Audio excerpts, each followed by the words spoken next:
안녕하세요. 오늘도 사연살롱을 찾아주셔서 감사합니다. 가족한테 잘하는 사람이 진국이라는 말 다들 한 번쯤은 들어보셨죠? 저는 어린 시절 부모님께는 천덕꾸러기처럼 굴면서 밖에 나가서는 번듯한 척 사회생활 깍듯이 하는 오빠를 보며 자랐어요. 툭하면 부모님 말씀에 토달고 반항하는 삐뚤어진 심성을 가진 친오빠를 보면서 어디 가서 인간구실이나 제대로 할런지 걱정도 많았는데 놀랍게도 회사에서도 평판이 나쁘지 않고 나름대로 괜찮은 사람을 만나 결혼까지 했지 뭐예요. 물론 오빠가 결혼한 지 3년이 넘어가자 밖에서만 잘하고 가족에게는 못하는 그 치명적인 단점이 새언니에게도 적용이 되는지 지금은 새언니와도 사이가 안 좋아져서 이혼을 한 해 만에 하고 있긴 하지만요.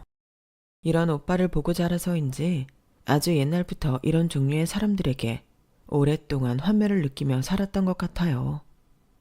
가족에게 못하는데 밖에서 그 이기적인 성향이 감춰질까 싶었는데 웬걸? 저희 오빠를 보면 그게 감춰지긴 하는 모양이더라고요. 그걸 깨닫고 나니 참 무섭더군요. 저희 오빠도 밖에서는 참 예의 바르고 착하고 심지어는 다정한 사람으로 알려져 있거든요. 새언니도 처음엔 오빠가 그런 사람인 줄 알았다고 얘기했었고 오빠와 같은 회사 다른 부서에 다니고 있는 제 친구도 오빠 평판이 나쁘지 않다고 알려줬을 때의 충격이란 오빠처럼 자기 이미지 잘 챙기는 사람들에게는 남들 보는 눈 속이는 게 생각보다 그렇게 어렵지 않은 일이라는 걸 그때 처음 깨달았어요.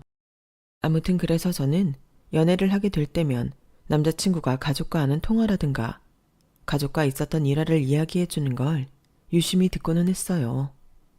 그런데 생각보다 자기 가족에게 잘하는 남자가 찾기 어렵더군요.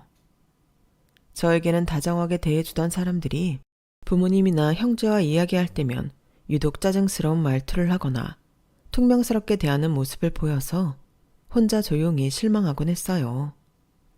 물론 당연히 그 사람들도 사람인지라 좀 더 편한 상대에게 자기도 모르게 그런 반응이 나오는 거긴 하겠지만 가족을 대할 때 최소한의 애정이 기반인 태도를 가진 사람이 내 사람이었으면 했거든요. 그래도 다들 자기 가족에 대한 애정은 있을 테니 꽤 찾기 쉬운 이상형이라 생각했지만 현실적으로는 의외로 찾기가 힘들었죠.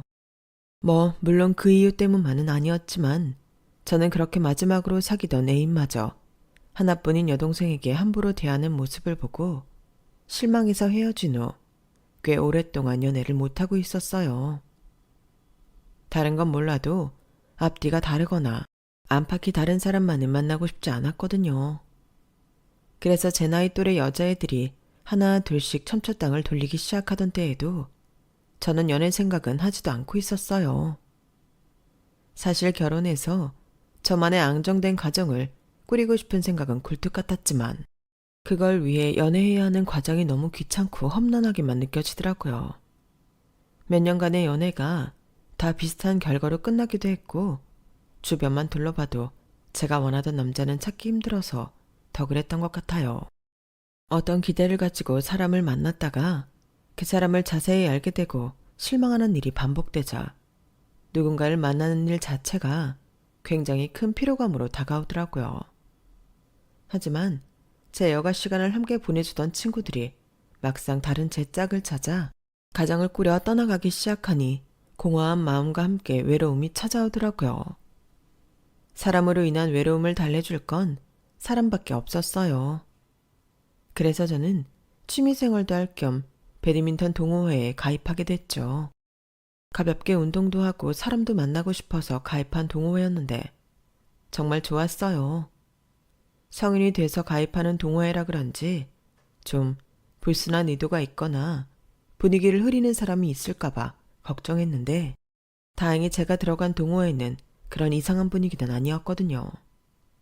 다들 정도 많고 이 모임에 애정이 많은 사람들이라 저를 반겨줬어요. 기존 멤버들이 끈끈해서 적응하지 못할까봐 두려웠는데 다들 잘 챙겨주셔서 금방 마음의 문을 열었죠. 시간을 함께 보내주던 친구들이 남편과 함께 된 주말을 저는 동호회 사람들과 함께 보내기 시작했어요. 30대 초반 정도 되니 만나는 사람만 만나게 되고 매일 똑같은 일상의 반복이었는데 동호회에 들어가 난 후로는 가벼운 운동으로 건강도 챙기고 새로운 사람들을 만나 주변에서는 만나볼 수 없던 사람들을 알아가는 시간을 갖게 되다 보니 제 일상이 환기되는 기분이 들더라고요. 그러던 어느 날이었어요. 동호회에 새로운 남자가 들어왔어요. 안녕하세요. 희천이라고 합니다. 나이는 32살이에요. 어머, 우리 민선이랑 동갑이네. 여자친구 있어요? 아니요, 연애는 안 한 지 좀 됐습니다. 세상에 민선아, 딱이다. 어때? 네? 아유, 언니도 참. 희천이라고 자신을 소개한 남자는 키도 크고 훤칠하게 생겨서 금방 여자 멤버들 사이에서 화제가 되었어요.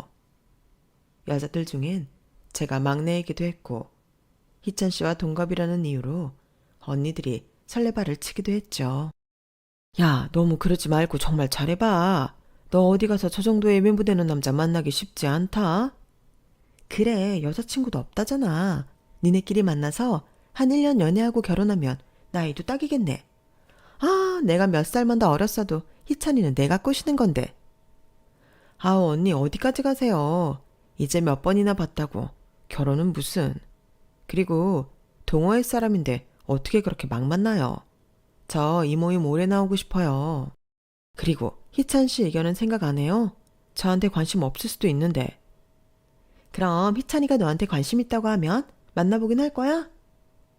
연애는 생각도 않고 있었는데 언니들이 자꾸만 부채질을 하니 저도 모르게 은근히 희찬 씨가 신경 쓰이기 시작했어요. 언니들이 남자 멤버들에게도 알게 모르게 이야기를 전달해 놓은 건지 언젠가부터 희찬 씨랑 제가 옆에 붙어 서 있기만 해도 몰아가는 분위기가 형성이 되었어요. 어? 희찬이 왜 여기 왔어? 민선이 보러 왔나? 민선이랑 배드민턴 한판 할래? 내가 비켜줄게. 그래, 젊은 애들끼리 치게 비켜줘. 눈치 챙기라고. 오빠들도 참 비켜주긴 뭘 또 비켜주고 그래요. 괜찮은데. 오빠들이 괜히 그러니까 우리가 더 어색하잖아요. 그쵸? 어느 날은 너무 대놓고 자리를 비켜주는 탓에 둘만 남게 되어 너무 어색하더라고요. 그런데 희찬 씨가 저를 빤히 보더라고요. 제가 어색해요? 아, 그런 뜻이 아니라 그냥 너무 동호회 사람들이 우리를 몰아가니까 아직 엄청 친해질 기회도 없었는데 뭐 보고 저러시는 건지 다들. 동갑이란 이유로 너무 갖다 붙이니까 좀 그렇잖아요. 희찬 씨도 좀 그렇지 않아요? 괜히 더 어색해지는 것 같고. 전 괜찮은데요? 네? 저는 민선 씨랑 친해지고 싶어서 이렇게 비켜주고 말 붙일 기회 주는 거 좋아요. 민선 씨는 많이 어색해요. 이상하게도 질문 한마디에 그전까지는 그냥 동호회 일원 중 한 명으로만 보이던 희찬 씨가 달라 보이기 시작하더라고요. 어색한 건 아닌데 그냥 저렇게 몰아가기엔 우리가 서로에 대해 잘 모르기도 하고. 그럼 오늘부터 좀 알아볼래요? 서로 어떤 사람인지요. 주책맞게 가슴이 뛰기 시작하더라고요. 동호회에 들어온 지 얼마 안 되긴 했어도 그동안 봐왔던 희찬 씨는 예의도 바르고 오빠들에게도 사랑받는 막내였어요.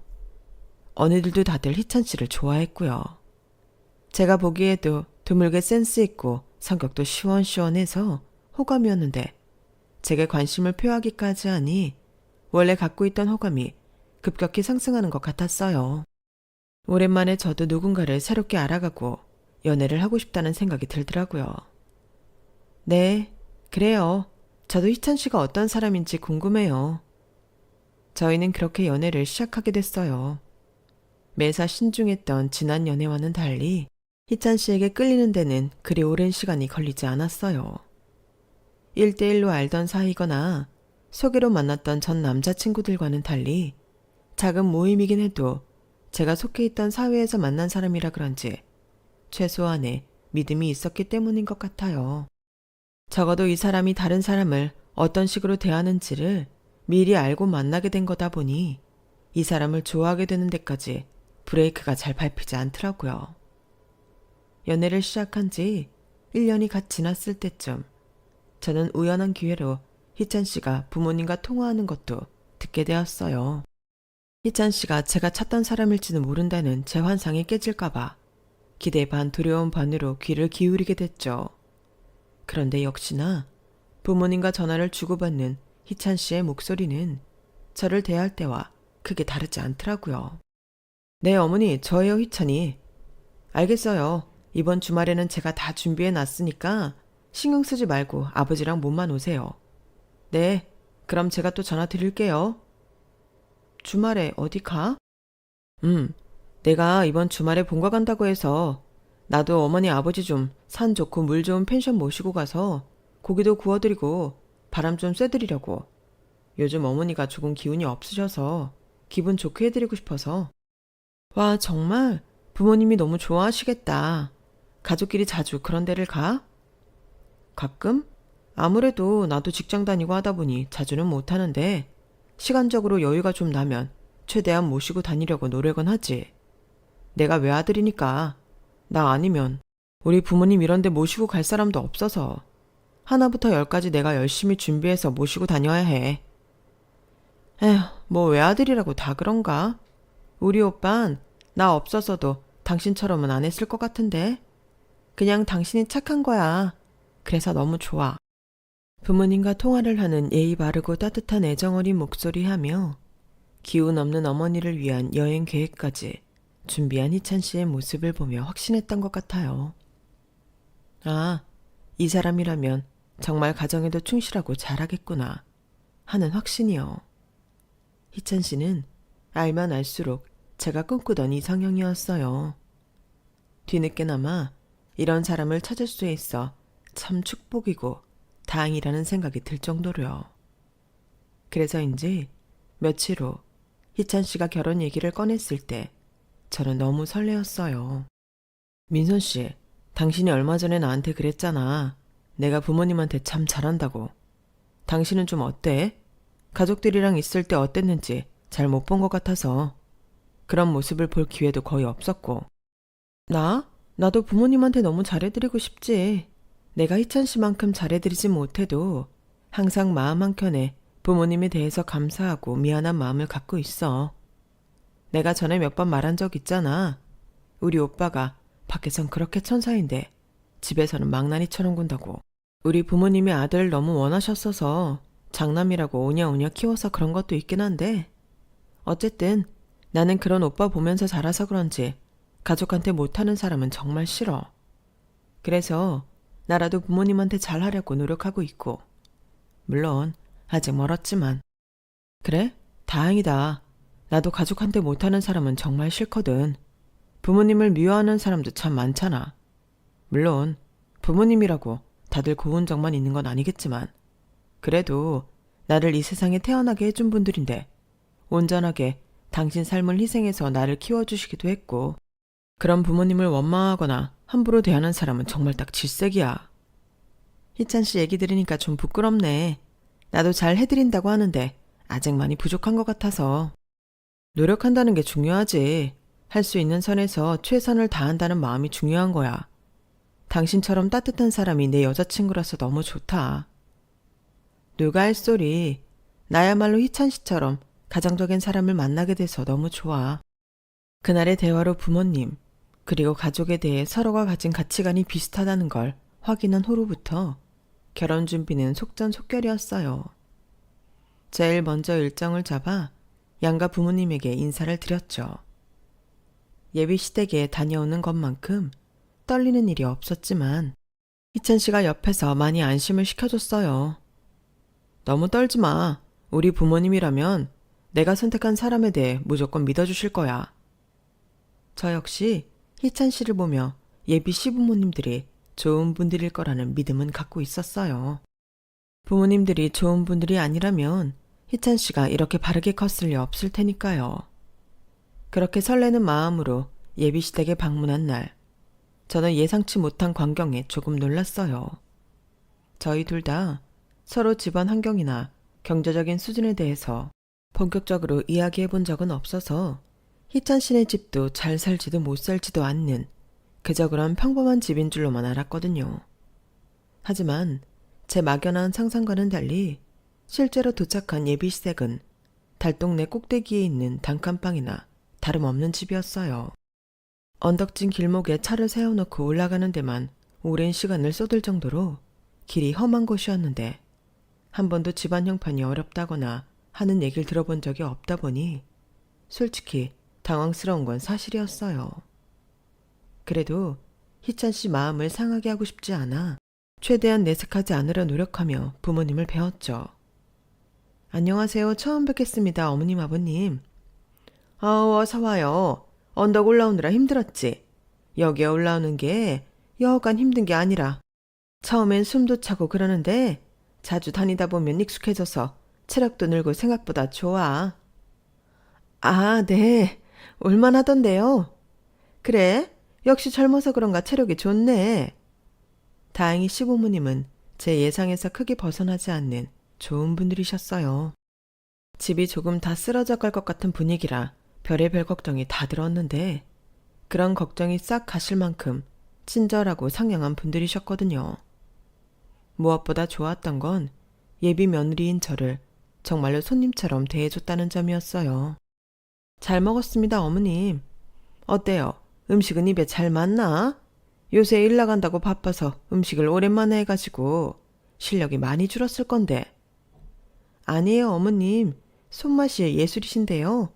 사 먹고 싶을 정도로 맛있었어요. 그래? 다행이네. 종종 놀러 오면 밑반찬은 좀 나눠줄 테니까 부담 갖지 말고 와요. 내가 해준 음식 잘 먹는 거 보는 것만큼 기분 좋은 게 또 없거든. 감사합니다. 맛있게 먹었으니까 설거지는 제가 할게요. 잠시 담소 나누고 계세요. 아우, 무슨 소리야. 손님으로 왔는데 어떻게 설거지를 시켜? 앉아들 있어. 내가 후딱 정리하고 올 테니까. 아유, 어머님 일하시는데 제가 어떻게 가만히 있어요. 음식 차리시는 것만 해도 힘드셨을 텐데 이 정도는 당연히 제가 해야죠. 됐다니까 그러네. 나도 남의 집 귀한 딸 우리 집안 며느리 됐다고 부려먹을 생각은 조금도 없으니까 앉아 있어요. 어머니께서 손소해 주신 음식들을 먹고 감사한 마음에 설거지라도 해드리려는데 저를 뜯어 말리시더라고요. 급기야는 부엌으로 향하던 제 앞을 가로막고 서서 두 팔을 벌리시는 걸 보고 저도 한 발 물러났어요. 좀 어색하고 적응이 안 되기는 했지만 악독하게 시집살이 시키는 시부모님들과는 거리가 멀어 보이셔서 내심 안심이 되기도 하더라고요. 그렇게 즐거운 시간을 보내고 집으로 돌아오는데 이런 게 행복인 걸까 싶은 생각이 들더라고요. 얼핏 제가 자라온 환경과는 너무 크게 다른 환경에 주춤하긴 했지만 한편으로는 이런 어려운 환경 속에서도 저렇게 잘 자라온 예비 남편이 대견하기도 하고 존경스럽기도 했어요. 시부모님 역시 남편을 사랑으로 키워온 티가 났고요. 그래서 집안 차이에도 불구하고 결혼을 결심하게 되더라고요. 물론 부모님께는 구태여 남편의 집안 형편에 대해서 자세히 이야기하진 않았어요. 저희 집보다는 형편이 조금 안 좋고 각자 부모님 손 안 벌리고 결혼하는 선으로만 잘 말씀드렸죠. 제가 예비시댁에 인사를 드린 지 한 달 후 남편도 저희 집에 인사를 오게 됐어요.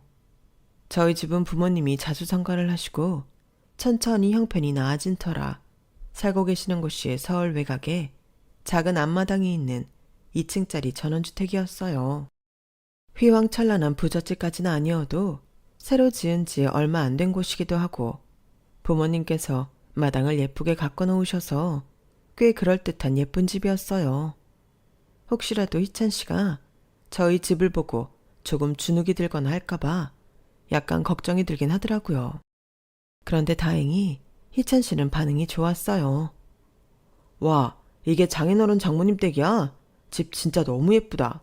이렇게 크고 좋은 집은 처음 와봐. 부모님이 집을 지으신 지 얼마 안 돼서 새 집이라 더 좋아 보이는 거지 뭐. 그래도 이 집에 살면 진짜 쉬는 느낌 나겠다. 너무 좋으시겠다 두 분. 나중에 우리도 이런 집에서 살 수 있을까? 당연하지. 우리도 결혼해서 같이 열심히 살아보자. 집이 신기한지 얼굴에 화색이 돌며 두리번거리는 희찬 씨의 모습을 보니 저도 덩달아 기분이 좋아졌어요. 엄마 아빠, 저희 왔어요. 이쪽이 희찬 씨. 희찬 씨, 우리 부모님이셔. 처음 뵙습니다. 장인어른 장모님. 집이 너무 예쁘네요. 젊은 사람이 참 인상이 밝고 싹싹하니 보기 좋으네. 얼른 들어와 한술 뜨려무나. 네 엄마가 간만에 솜씨발이 좀 했다. 그래, 얼른 들어와. 다행히 저희 부모님 역시 밝고 예의 바른 희찬 씨를 한눈에 마음에 들어 하셨어요. 양가 부모님께 인사드리는 게 가장 큰 숙제처럼 느껴졌었는데 양쪽 부모님 모두 저희를 좋게 봐주셔서 즐거운 시간을 보낼 수 있었죠. 그 뒤로는 일사천리였어요. 아무래도 양가 부모님 도움을 받지 않고 결혼을 준비하다 보니 결혼식은 소박하게 진행을 하게 됐어요. 최대한 사치스럽지 않게 간소하게 결혼식을 마친 후 저희는 그 어느 때보다 행복한 신혼을 보내고 있었죠. 여보, 이번 설이 결혼 후 첫 명절이네. 그러니까 안 그래도 슬슬 계획 세워야 하니까 물어보려고 했는데 어떻게 할까? 우리 집에 먼저 갔다가 장인댁으로 가도 되나? 뭐 안 될 건 없지. 그럼 그렇게 하자. 우리 부모님 은근 그런 거 별거 아닌 거에 좀 서운해 하셔서 당신만 상관없으면 좀 맞춰드리고 싶어서. 아, 그래 그러자. 그럼 명절 선물 같은 건 어떡하지? 그러게. 각자 부모님 건 각자 준비할래? 응? 각자? 왜? 그냥 상의해서 같은 걸로 통일하는 게 낫지 않아? 명절 선물 같은 걸로도 은근 부부싸움 많이 하더라고. 그럴 바엔 각자 부모님한테 최대한 성의껏 하는 게 낫지 않을까 싶어서. 그럼 서로 눈에 안 차서 싸울 일도 없잖아. 그런가? 그래. 그럼 이번엔 그렇게 하자. 해보고 별로면 맞춰가면 되지. 내 의견 잘 따라줘서 고마워. 뭔가 제가 생각했던 방식이랑 다르긴 했지만 시댁 선물 고민까지 안 해도 되니 마음이 편하긴 하더라고요. 남편 말대로 시댁 선물 고민하다가 싸울 일은 없겠더라고요. 저는 친정에 한우 세트를 선물하고 싶어서 한우 세트를 골라 주문했어요. 여보, 나는 친정에 드리려고 한우 세트 주문했는데 당신은 뭐 준비했어? 한우 세트? 그거 좋네. 난 아직 못 골랐어. 그래? 그럼 당신도 한우 세트 어때? 여기 고기 맛있다고 평이 좋아. 아, 괜찮아. 내가 알아서 고민해볼게. 각자 부모님 선물은 터치 안 하기로 했잖아. 시댁 선물 얘기를 꺼내자 남편의 태도가 묘하게 싸늘해지는데 빈정이 상하더라고요. 각자 준비하기로 했을 뿐인데 터치를 안 하기로 했다는 말이 왜 나와? 나는 그냥 당신이 아직 못 골랐으면 내가 고른 선물 드리는 것도 괜찮을 것 같아서 추천한 거야. 선물이 별로면 별로라고 말을 하든가. 맛있고 좋아 보인다면서. 아, 사실은 나 그냥 부모님께는 이번에 현금으로 드리려고 해. 우리 부모님은 현금 받는 걸 제일 좋아하셔서 옛날부터 선물 사가면 반응이 좋았던 적이 별로 없어. 그래서 그런가 나도 모르게 반응이 이렇게 나왔어. 미안해. 뭐야, 그런 거였어? 그럼 그냥 그렇다고 말을 하지. 괜히 감정 상할 뻔했잖아. 그치, 이런 걸로 많이 감정 상한다더라. 그래서 나도 각자 준비하자고 한 거고. 그러게, 나도 첫 명절이다 보니 각자 하기로 했어도 묘하게 신경 쓰이긴 해서. 알겠어. 이제 당신 말대로 진짜 신경 안 쓸게. 당신 부모님 취향은 당신이 제일 잘할 텐데 어련히 알아서 할까. 내 말대로 해줘서 고마워 여보. 그렇게 명절 당일이 되었어요. 남편은 정말로 봉투 한 장 달랑 가지고 자기 집을 방문했더라고요. 그래도 저는 조금 신경이 쓰여서 괜찮은 와인 한 병이랑 과일 바구니까지 챙겼어요. 아무리 시부모님께서 현찰을 제일 좋아한다고 하시지만 선물에 제 의견이 반영되어 있었을 거라고 생각하실 텐데 달랑 돈만 드리기가 좀 민망하더라고요. 여보, 뭐 이런 것까지 준비했어. 내가 알아서 한다니까. 그래도 첫 명절이기도 하고 나는 현찰만 드리는 게 적응이 좀 안 돼서. 나는 자긴 댁에 드릴 선물 따로 준비 못했는데 미안해서 어떡해. 괜찮아. 내가 드리고 싶어서 따로 준비한 거니까 당신은 부담 안 가져도 돼. 진짜 감동이다. 따로 하자고 했는데도 이렇게 선물을 더 준비해주고. 역시 당신이랑 결혼하길 잘했어. 당신 정말 따뜻한 사람이야. 사랑해. 눈물까지 글썽이며 고마워하는 남편을 보니 준비하길 잘했다는 생각이 들었어요. 시부모님 역시 너무 좋아라 하시더라고요. 아니, 현찰에 선물까지 너무 많이 준비한 거 아니야? 1000명짜린데 이 정도는 해드려야죠. 다음부터는 이 정도는 조금 힘들지도 몰라요. 그래도 그렇지 너무 부담스럽다. 부담 갖지 마요, 엄마. 그냥 좋아만 하세요. 이 사람이 신경을 많이 썼어요. 그러니까 아우, 며느리가 참 고맙네. 어머님은 와인과 과일 바구니도 좋아하셨지만 남편 말대로 현금 봉투를 가장 좋아하시는 것 같았어요. 슬쩍 봉투를 열어 금액을 확인하시더니 화색이 도시더라고요. 어머, 세상에. 결혼해서 살림을 합쳐서 그런가? 여유가 생기긴 했나 보네. 아무래도 혼자 벌다 둘이 버니까요. 마음에 드세요? 예, 마음에 드는 걸 넘어서 너무 좋다. 이제 매년 이렇게 주는 거야? 그쵸. 아버지랑 좋은 것도 가시고 맛있는 것도 많이 챙겨 드세요. 그래, 고맙다 정말로. 처음엔 그저 현금이라 좋아하시는 줄로 알았는데 어머님 반응을 보니 단지 그 이유만은 아니라는 생각이 들더라고요. 그래서 친정으로 넘어가는 길에 남편에게 슬쩍 물었어요. 여보, 근데 시댁에 얼마나 해드린 거야? 어머님이 너무 좋아하시길래 궁금해서. 응? 아예 알 거 없어. 그냥 적당히 받았을 때 기분 좋을 정도로만 금액 챙겨드렸어. 그러니까 그게 얼만데. 아, 왜 이렇게 꼬치꼬치 물어? 선물은 각자 하기로 했잖아. 금액적인 부분은 민감한 부분 아니야? 민감할 게 뭐 있어. 어쨌든 우리도 이제 경제적인 부분은 함께 가는 건데 대략적으로 얼마 정도 지출이 됐는지는 나도 알 권리가 있지 않아? 아, 그냥 각자 하자니까 피곤하게 구네. 뭐라고? 별말 아니게 들리실 수도 있지만 그 순간이 제게는 꽤나 충격적이었어요. 한 번도 제게 퉁명스러운 말투를 보인 적 없던 남편이 처음으로 예민한 반응을 보였기 때문이었어요. 그날 저희는 친정에 가는 길에 대판 싸웠어요. 시댁에 빈손으로 가기 좀 그래서 바리바리 선물을 챙긴 저와는 달리 남편은 친정에 갈 때 제가 준비한 선물만 옆에 서서 같이 준비한 척 하고 있는데 그조차 얄밉게 느껴지더라고요. 그렇게 조금은 어색한 명절을 보내고 난 며칠 뒤였어요. 남편이 씻으러 간 사이 TV를 보고 있었는데 남편 핸드폰이 울리더라고요. 핸드폰 화면 가득 어머니께서 보낸 메시지가 떠서 저도 모르게 눈길이 갔죠. 매번 이렇게 큰 돈을 보내줘서 어떡하니? 이제 결혼도 했는데 우리한테는 돈 그만 써라.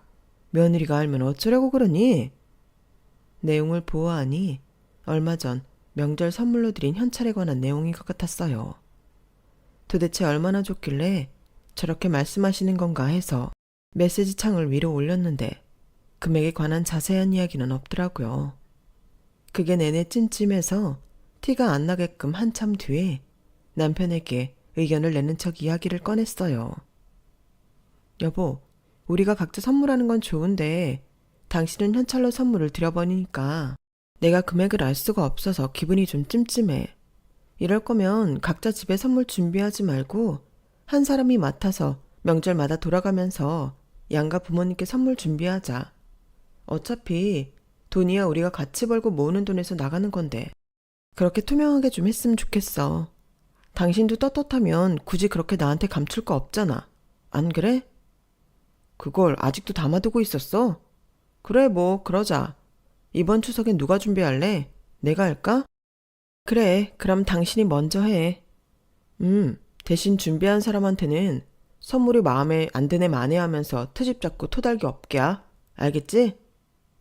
귀찮아하거나 더 따지고 들 줄 알았던 남편이 의외로 쿨하게 수락하길래 저는 제가 오해했을 가능성도 염두에 두고 있었어요. 큰 금액이라고 해봐야 50만 원은 될까 싶더라고요. 시어머니께서 고마운 마음에 괜히 메시지를 남긴 걸 수도 있으니까요. 그래서 이번엔 남편을 믿어보기로 했어요. 투명하게 하기로 했으니 더 이상 찜찜할 것도 없겠다 싶었고요. 그런데 남편은 시댁과 친정에 가는 날 직전까지도 뭘 준비했냐는 말에 대답이 없더라고요. 아, 비슷하게 준비했어. 또 왜 이래? 아니, 뭔지는 알아야 될 거 아냐. 봉투다, 봉투. 어? 우리 부모님이 봉투로 드리는 거 좋아하시니까 그냥 장인 장모님도 봉투로 준비했어. 됐지? 그래? 하긴 지난번엔 선물로 드렸으니 이번엔 필요한 거 사시는 게 나을 수도 있긴 하지. 선물이야 내가 준비하는 차례 때 사드리면 되니까. 그렇게 한치의 의심도 없이 시댁에 방문했어요. 역시나 시어머님은 봉투를 받고는 엄청 좋아하시더라고요. 아우, 또 이렇게 많이 준비한 거야? 많기는요. 이것보다 더 못 드려서 죄송한걸요. 확 줄었죠? 결혼했는데 이 정도 줄이는 거야 당연하지. 지난번에 너무 많이 줘서 놀랐다. 그래도 우리 며느리가 착하지. 남편이 시댁에 200만 원씩이나 갖다 바치면 열받을 만도 한데 저렇게나 심성이 곱다니? 엄마. 네? 200만 원이요? 저는 순간 귀를 의심했어요. 지난번 남편이 챙긴 봉투가 꽤 두둑해 보이긴 했지만 200만 원이나 드렸을 거라고는 상상도 못했거든요. 아, 못 받나 보구나. 네 시아버지랑 나랑 각각 따로 받았거든. 근데 영 모르는 기색이네. 둘이 명절 선물을 상의도 안 하고 한 거냐? 남편의 얼굴이 새파랗게 질렸어요. 잘못한 걸 스스로 알긴 하는지 표정이 순식간에 얼어붙는데 기가 차서 말도 안 나오더라고요. 네, 아버님이 받는 건 보지도 못했네요. 제가 안 볼 때 뒤에서 줬나 봐요. 어쩐지 저한테 금액을 주고도 안 알려준다 싶더라니. 200만 원씩이나 드렸어? 몰랐는데 돈 되게 잘 버나 보다. 정말 하늘이 내린 효자다 당신. 그럼 우리 엄마 아빠가 얼마나 고생을 많이 하셨는데 이 정도는 받고 사셔야지. 매달 드리는 것도 아니고 명절 때마다 드리는 건데 이 정도도 부족하지 않나? 그마저도 이번엔 당신이 싫어할까봐 반으로 줄인 거야. 어머니도 당신 이럴까봐 슬슬 부담스러워하시고. 그래? 참 고맙다. 부담이 줄었어. 응? 많이도 줄었다. 그런 반응까지 할 건 없잖아. 당신도 부모한테 가족한테 잘하는 남자가 좋다며?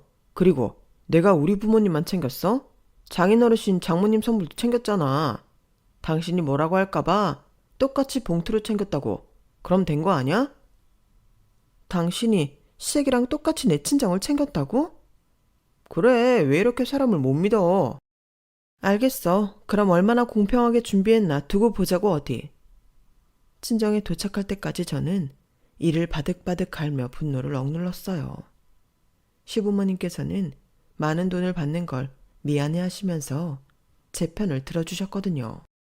그래서 시부모님 기분을 망치면서까지 남편과 싸움을 하고 싶진 않았거든요. 그리고 저희 부모님도 똑같이 챙겨드렸다고 하니 이번만큼은 넘어갈 생각이었어요. 명절 선물을 준비하는 것에 새로 이야기를 나눌 필요를 느꼈죠. 그런데 친정에 도착한 뒤 남편의 태도는 가관이었어요. 장인 장모님, 명절 선물입니다. 어머, 봉투? 뭐 이런 걸 다. 그냥 적당한 선물 세트나 하나 사와도 되는데. 어떻게 그래요? 두둑히 넣었으니까 갖고 싶은 거 사세요.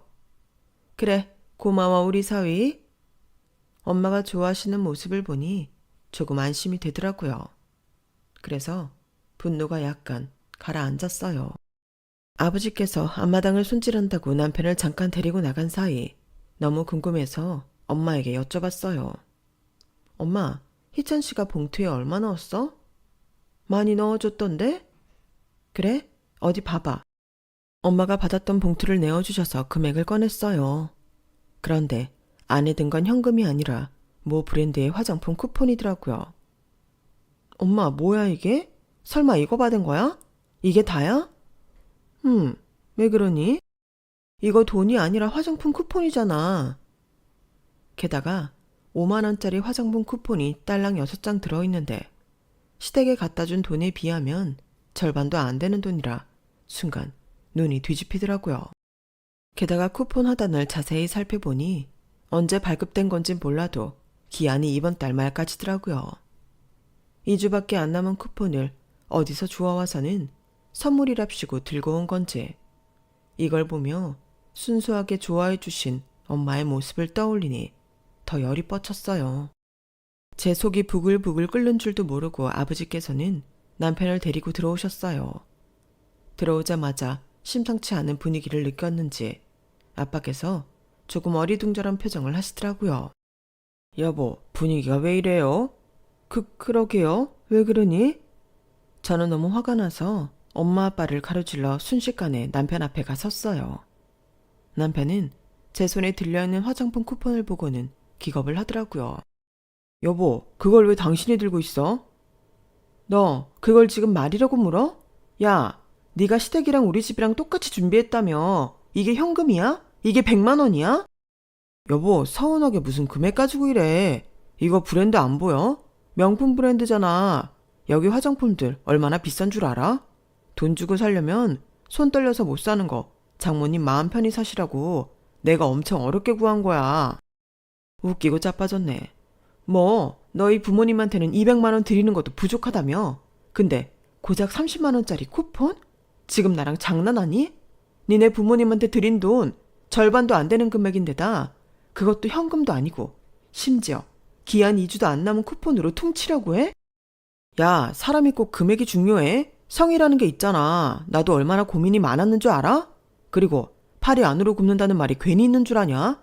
장인 장모님께 잘해드리고 싶지만 내 부모랑 같냐고. 너도 억울하면 네 차례 때 장인 장모님 더 챙겨드리면 되잖아. 미안하다고 빌기는커녕 오히려 더 뻔뻔하게 고개를 치켜들고 따지는 남편 놈을 보니 우라가 치밀더라고요. 너무 열받은 나머지 저는 부모님이 보는 앞에서 남편에게 화장품 쿠폰을 집어 던져버리고는 집을 나왔어요. 해도 그렇지 어떻게 이딴 걸 선물이라고 가지고 왔는지 정말 복수해주고 싶은 생각뿐이더라고요. 오로지 복수할 생각만 가지고 다음 명절이 찾아왔어요. 저는 완벽하게 남편과 똑같이 해줄 생각이었죠. 기한이 다 된 상품권을 준비해서 시어머니 생신이 설날과 겹쳐서 생신 파티를 동시에 하게 되었어요. 남편에게는 일주일 전부터 시어머니 생신 선물은 내가 준비하겠다며 온갖 설레발을 다 쳐놓은 상태였어요. 어머님, 생신 축하드려요. 명절 겸 생신 선물이에요. 고맙다 우리 며느리.